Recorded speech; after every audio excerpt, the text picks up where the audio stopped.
Okay, hi everyone.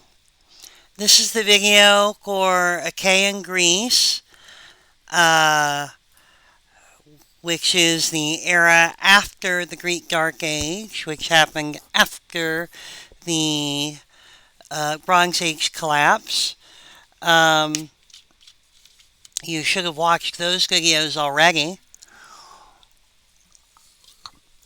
And I will have posted a link to that podcast on the Dark Age collapse. Also, the not Dark Age collapse, Bronze Age collapse. Also, listening to the podcast is optional, but it's always there in case you wanted to. But like I said, this is Achaean Greece. Let me show you Achaean Greece. Haha. Um, Achaean Greece. Achaean Greece is the entire period. This is how we use to describe the Achaean period from the Archaic period from 800 to 500 roughly, and the Classical period from about 500 to 323 BCE. Um, so I'm going to talk to you a little bit about that. I'm going to talk to you mostly about the Archaic period, and we're going to talk about the Classical period next time in the next video. And then we're going to have a video about Greek art, which I know you're just going to love, because why not? Um, and then we will go into the Hellenistic era.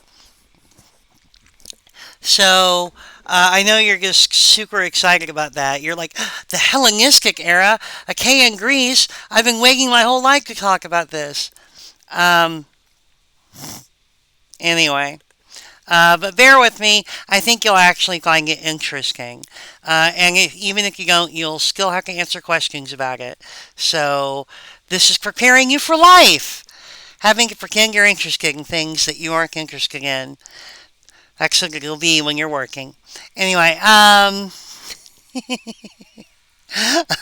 anyway, welcome to the corporate world.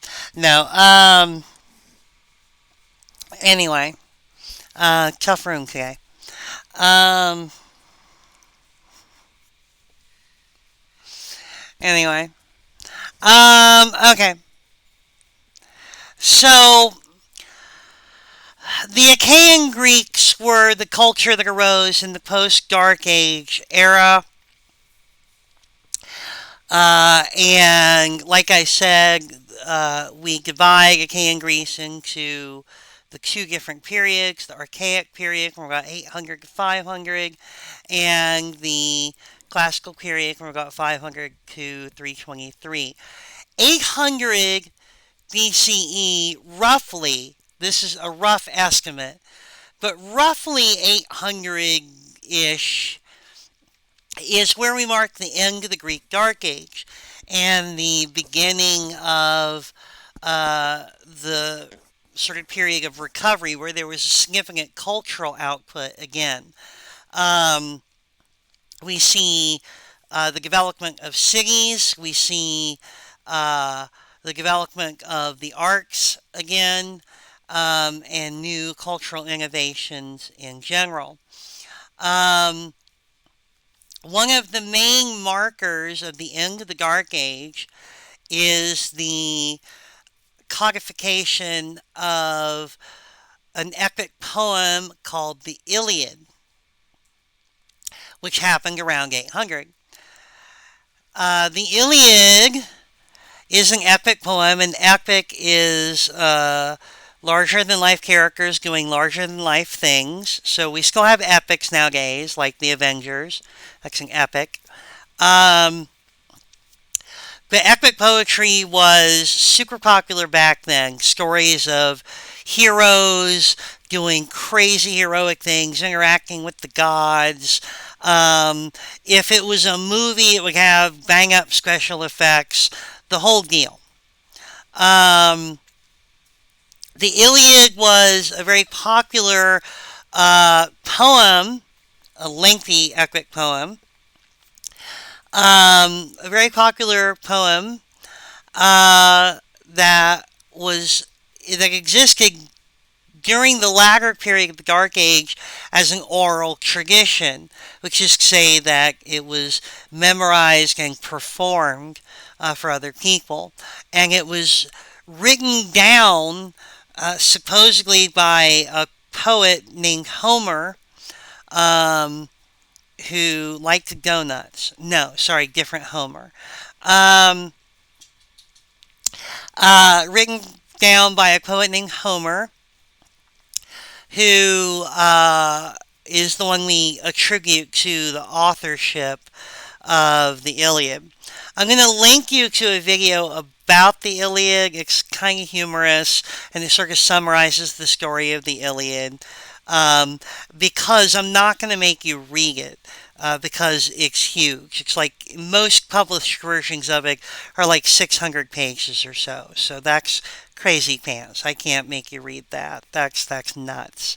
Um, it's a good read, but I can't give that to you. Not in a humanities survey class.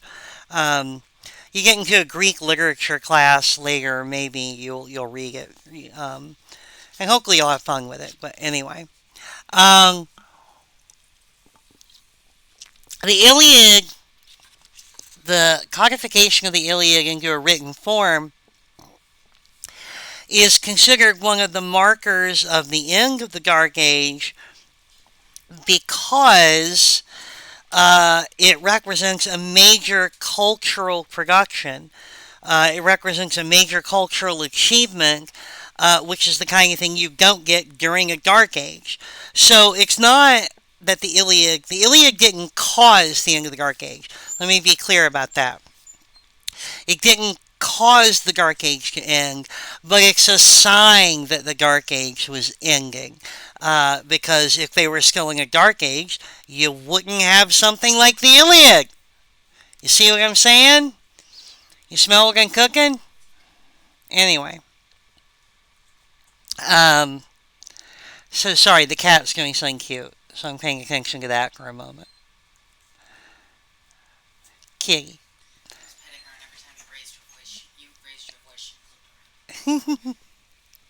Anyway. Um, anyway, I have a very adorable cat. Okay. Three of them, in fact. Anyway. The Iliad, right. The Iliad. Okay. The cat is making an appearance. The cat wants to go away. Okay, I see. That was Phaedra, our smallest cat. Anyway. Um, the Iliad is our sort of sign that the Dark Age is ending. I won't go into the discussion of what the Iliad is about because, like I said, I'm going to link that other video, not one that I made. I'm going to link a video from someone else that sort of summarizes the Iliad.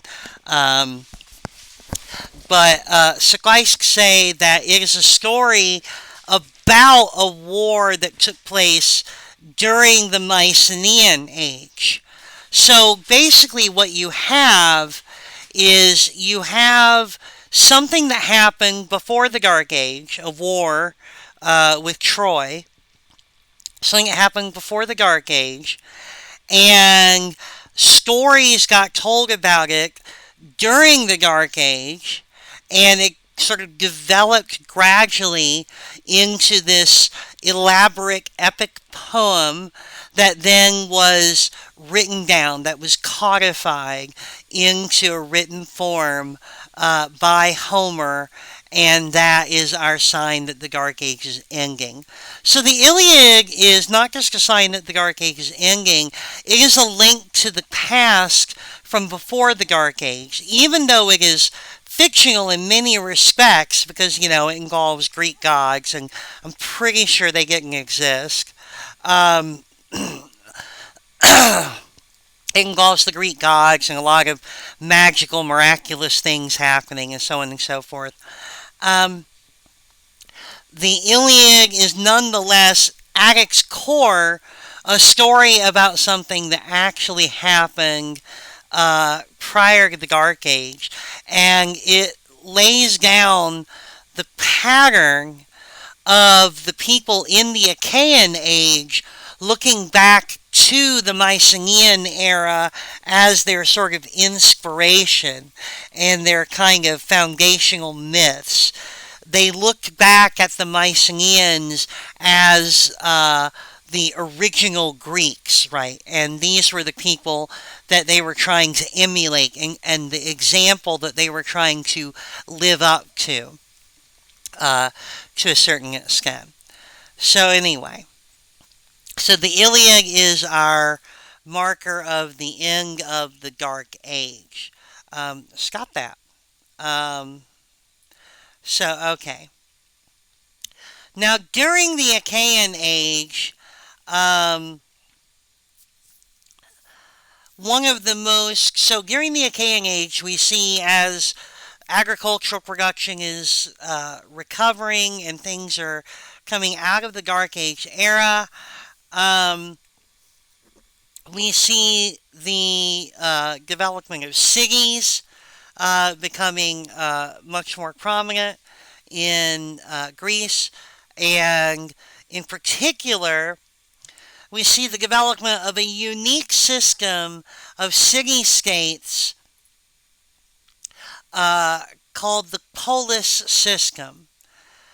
Now, this is extremely important, so I want to make sure you get this. The polis is the Greek word for city, polis. Uh, Polis is the adjectival form of it. So the polis system, or the polis and the polis system, um, the polis were very different from the Mesopotamian city-states. Um, in Mesopotamia, and I've gone over this several times, so I'm going to go over it again. It's important again. In Mesopotamia, the city-states were were centers of power for the autocrat. You have these regions of agricultural production and resource production that were concentrated, the resources were concentrated in the city-states of Mesopotamia, and the city-states there uh, were thus centers of power, were the locus of all of the power belonging to the autocrat. Everything in the cityscape belongs to the autocrat, just like everything belonged to the autocrat, really. But the cityscape in particular was where the autocrat was most powerful. And this is this is different from the polis, because if you remember what I said about the modes of production, the modes of subsistence in Greece, uh, distributed nodes of production. Because of the geography, you could not concentrate resources in the same way that you could in Mesopotamia. And that's one reason that autocrats did not emerge. Now, what emerged instead of autocracy in Greece? Well, if you remember, what emerged instead of autocracy in Greece was simple kingship, where you have powerful families, noble families, that are in charge of each particular node of production, each particular distributed area of production. And those families select from among themselves uh, a king who requires the support of the noble families in order to maintain their authority, their kingship. So, what purpose, or what would be the, how to put it, what would be the purpose of the polis as opposed to the Mesopotamian city-state? If the Mesopotamian city-state is the place where the resources are concentrated, but that's not possible in Greece due to the geography, um, what purpose could the city serve in Greece? Um, hey, hey, hey, hang on. Sorry, the cute cat was misbehaving. Anyway, what purpose could the polis serve if it did not serve as the location of the concentration of resources in order to support an autocrat? Okay. The purpose it served was as neutral ground, if you will, for the noble families that controlled each distributed node of production. How to put this? Imagine all the different areas of production and the different families that were in control of these areas of production. Um, they have to maintain a political equilibrium amongst them. They can't just fight to resolve every dispute they have. They have to have somewhere where they can come to trade their resources and also to kind of do politics and do business with each other. The polis, the city-state in Greece, became that place. It became that place where each of these powerful families could come and nobody had the upper hand. They needed a neutral territory. Now, originally, this neutral territory was the domain of this king in simple kingship. So the polis was the center of, was where the king in the simple kingship might reside. So you might think that it's not neutral territory at all, and it might sound like the Mesopotamian city-states, where it is the center of power for a ruler. But if you remember that the king in a simple kingship has to maintain the support of the various noble families in order to keep being king, then you can see that the polis is really, it's kind of a neutral ground area. It's a place where all of the noble families can come and be heard and can operate in sort of a relationship with each other. Okay, so that is in the Archaic period, the uh, Greek cities started to grow in the post-Dark Age, the Archaic period, and they developed the polis system. Now, the next development happens sort of toward the end of the Archaic period and marks the transition into the Classical period. Um, but the next development is the development of the rule of law, which displaces simple kingship. So let me explain to you about that. Now, simple kingship, of course, we've talked about in previous videos and a little bit in this video. The rule of law was a system of, I guess, a system of social organization that sort of displaces simple kingship and supplants it.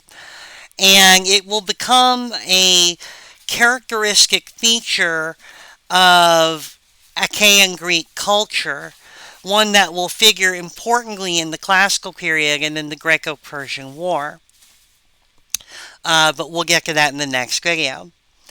The rule of law, what it is very simply is this.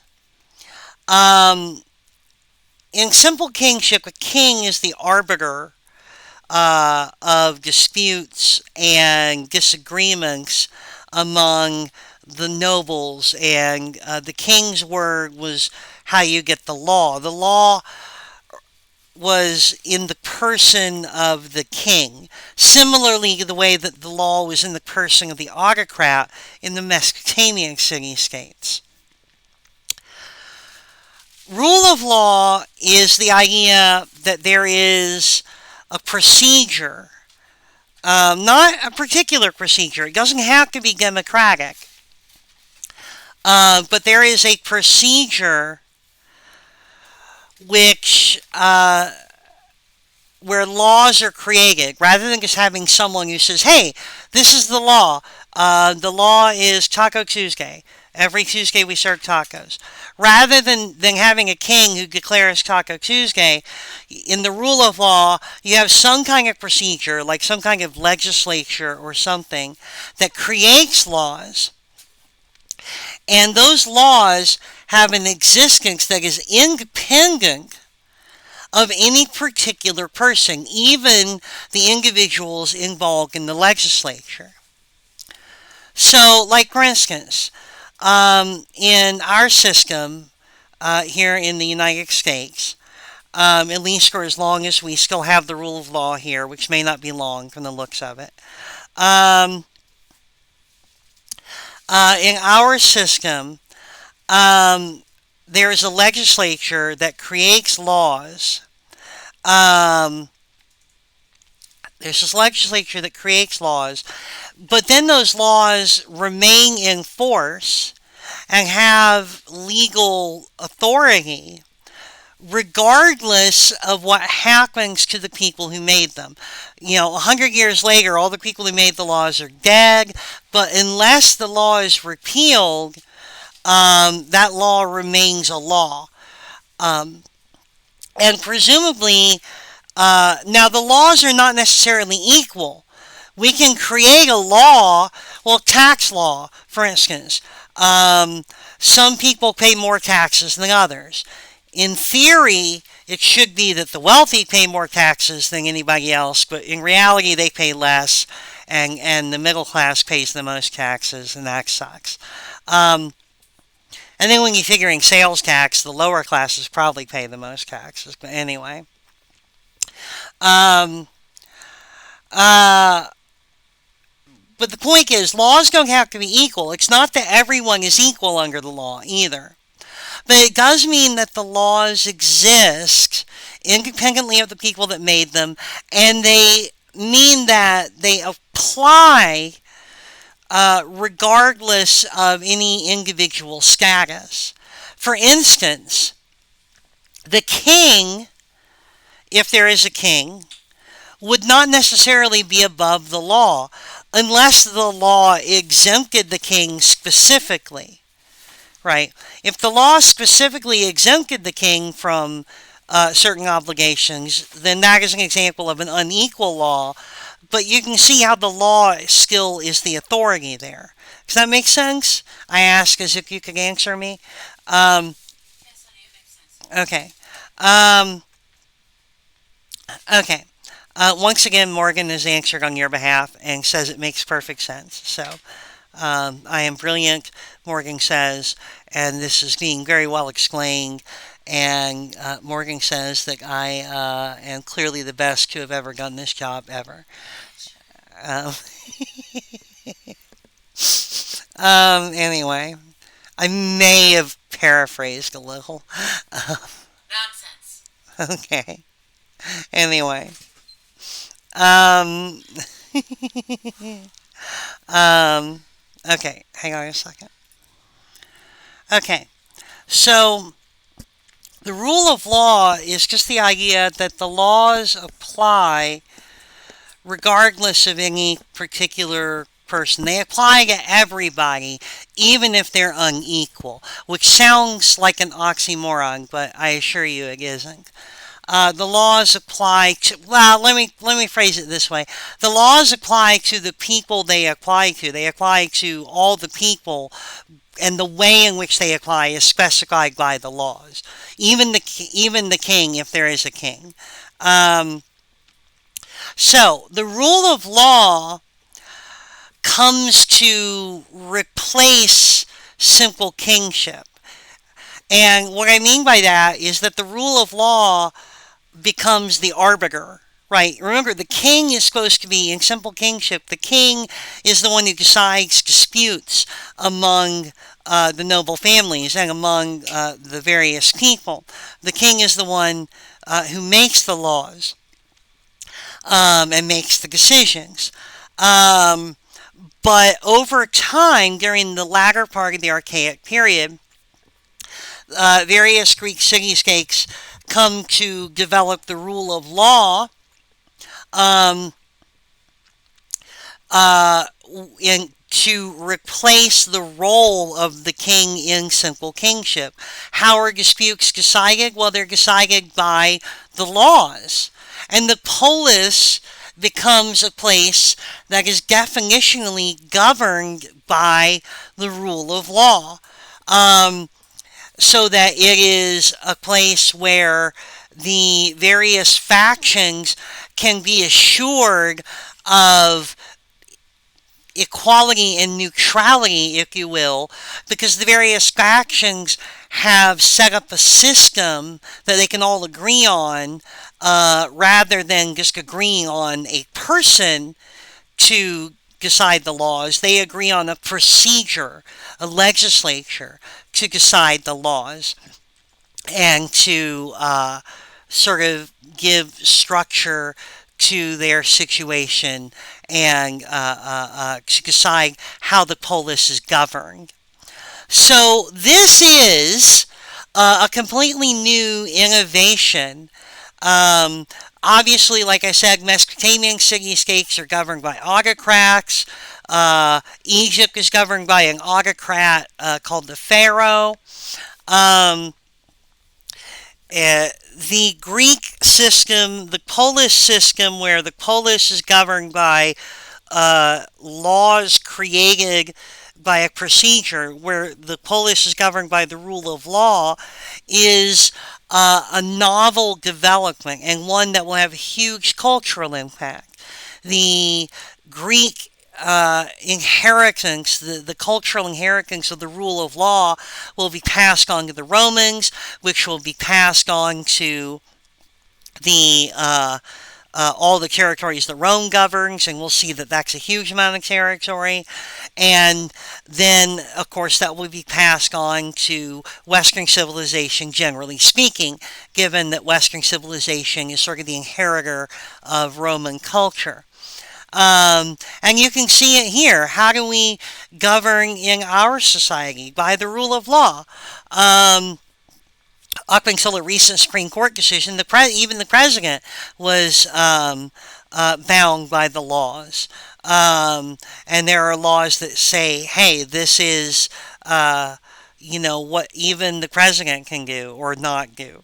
And certainly the rest of us, pathetic peasants, are governed by the rule of law. And these laws are decided by different legislatures, local, state, and federal, and they exist. They have an authority in their own right, not dependent on any particular person for authority. Um, Whereas in a kingship, a simple kingship, the king says, hey, Taco Tuesday is the law. And then when that king dies, the question is whether that is Taco Tuesday is still a law becomes becomes a real question. The next king would have to either continue that explicitly or would have the option of not doing that. But the rule of law divorces the concept of legal authority from any particular person. Laws have authority because they are laws. Period. End of sentence. Okay. So that is the archaic period of Achaean Greece.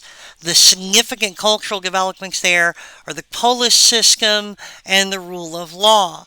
Hopefully by now you understand how the polis system differs from the Mesopotamian city-state system.